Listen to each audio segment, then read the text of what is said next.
is die laaste paar jaar betrokke by Nallen, veral die knipselversameling en die digitale knipselversameling. Ek het 'n paar artikels daarop gepubliseer, die belangrikste een lê by Student. So, die details is daar. En ek praat dan met daai agtergrond uit. En in die eerste plek, argiewe sukkel wêreldwyd in die 21ste eeu om te werk met die inligtingontploffing. En in Suid-Afrika het jy nou 'n dubbele probleem, dat aan die ene kant het jy groot begrotingsbesnoeiings, en aan die ander kant het jy die inligtingontploffing. Om die idee te gee, Nallen se begroting het met meer as 50% geval van 2009 tot nou toe. En as jy nou inflasie gaan inreken, dan kry jy idee van daai geweldige impak op daai personeel. En aan die ander kant verskyn nog meer. So, die uitdaging is dan om by te hou by alles wat verskyn.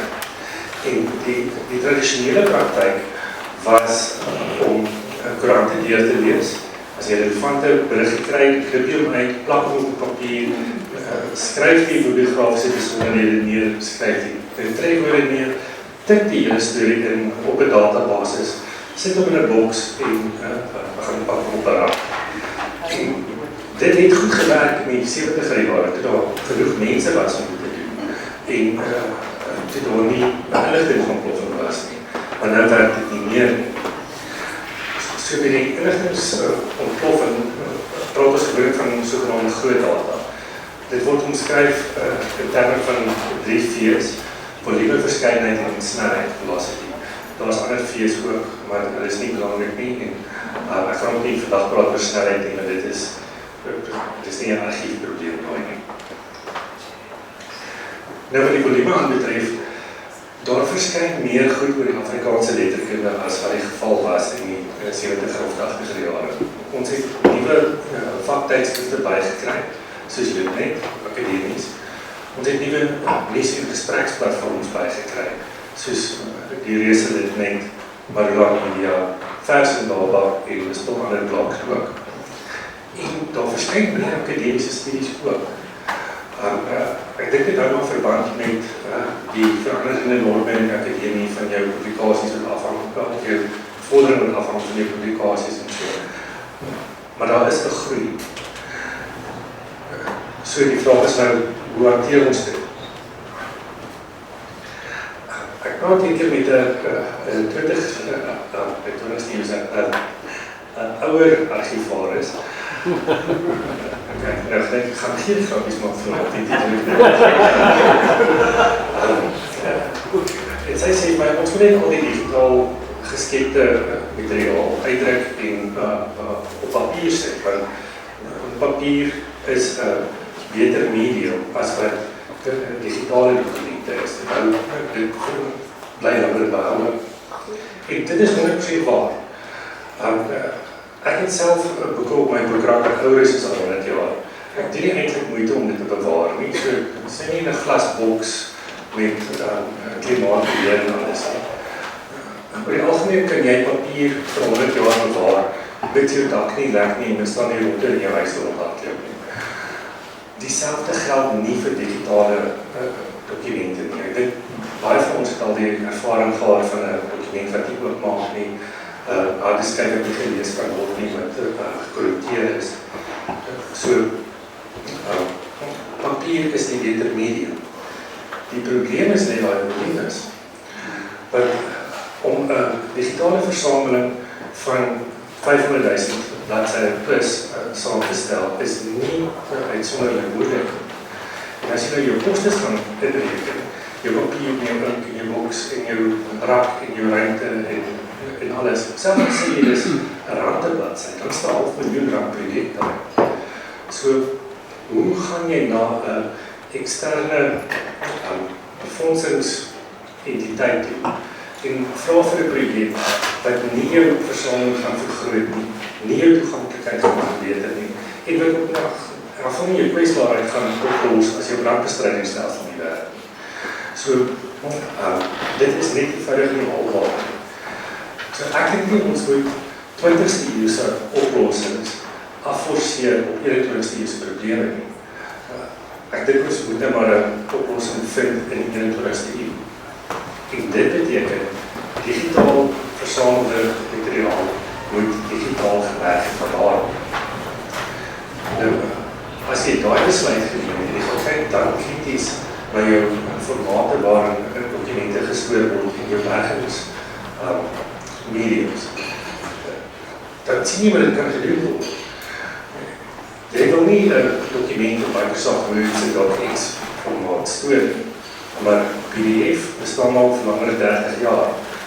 Plain text word langer. Dit bly behoud. En met die mediums wat jy wil nie iets stoor op 'n eksterne harde skyf of 'n geheuesdokument, maar wat van 'n bediening, wat van die wolk. Die argiefwêreld is baie negatief oor die wolk, oor die algemeen, maar mense moet my huiswerk gaan doen en gaan kyk of jou vrees geldig is. En in my opinie is dit nie. Die wolk werk.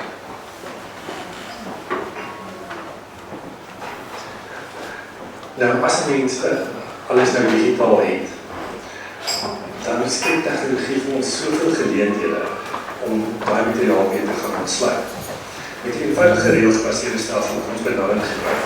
En reëlsgebaseerd is maar net hierdie vereiste en hierdie dalk doen dit. So kan jy al die dokumente gaan jaseer. Eigenlijk staan jy 9000 dokumente in 'n ander organisasie formaat gaan sit in 'n middag. Ons sê nie eens 'n middag nie, so wanneer is dit? 'n reëlsgebaseerde stelsel kan daai groot volumes dokumente uitsorteer en kan trek in die boekie, maar kunsmatige intelligensie moet beter. Ons het al baie belovende eksperimente gehad om vir 'n rekenaar te leer. Hierdie stukkie teks is 'n resensie en hierdie stukkie teks is 'n akademiese artikel. En dat hy dit dan so kan gaan klassifiseer, dus 'n ekstra ontsluitingsgeleentheid. Die regstelling van karakterherkenningsfoute. Karakterherkenning is nou as jy 'n ouer dokument ingeskandeer en jy sien 'n A en jy wil net die rekenaar moet verstaan dat het al is. Dit klink baie eenvoudig, maar is baie belangrikheid. Want as jy nou vir 'n trefwoord gaan soek in 'n dokument en die karakterherkenning is nie akuraat nie, dan gaan jy nie kry. Nou, met kunsmatige intelligensie kyk jy na die hele konteks en dan besluit hy, hy lyk vir my na 'n O, maar in die konteks van die hele dokument dink ek moet hy 'n A wees. So daar help het ons om ouer dokumente beter te ontsluit. Daar was natuurlijk ook die geleentheid van vertaling. Jou KI-vertalings tussen Afrikaans en Engels is uitstekend. Dit is een van die beste taalpare. So Google Translate of ChatGPT. So kan ons nie die argiefdokumente beskikbaar stel in Engels en mense laat werk oor die Afrikaanse letterkunde wat nie iets Afrikaans magtig is. Dit is nie so 'n goeie idee nie, maar ons kan dit doen.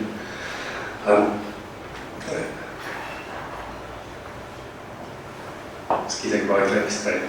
'n ander ding is gespreksagente. Ons almal ken ChatGPT. Nou ChatGPT is 'n gespreksagent wat werk op die GPT 3.5 of GPT 4 model, wat werk op 'n korpus opleidingsdokumente. Nou, daar is bitter min, dit lyk as daar bitter min Afrikaanse dokumente in daai opleidingskorpus is. Maar as jy nou die argief, die opleidingskorpus maak, deur 'n resetaalmodel na 'n gespreksagent, dan gee jy heeltemal ander tipe toegang tot inligting oor die Afrikaanse letterkunde. Dis al hierdie interessante moontlikhede wat digitale dokumente nou vir ons moontlik maak. En die wonderlike ding van tegnologie is, dit veroorsaak die probleem van die inligtingsoplossing, maar dit los op bekom. Omdat jy met groot hoeveelhede dokumente kan werk en konsekwent. Mense wat dokumente klassifiseer of ontsluit, hulle raak moeg, hulle raak siek, hulle het persoonlike probleme, hulle konsentreer nie, en dan doen hulle dit verskillend. Die rekenaar is presies elke keer. Nou die ander probleem van groot data is verskeidenheid. Ons kry deesdae baie meer video en klankmateriaal. En die vraag is dan, hoe hanteer jy dit? Want in die verlede het ons dit altyd gestoor op 'n medium wat dan vinnig in onbruik verval het.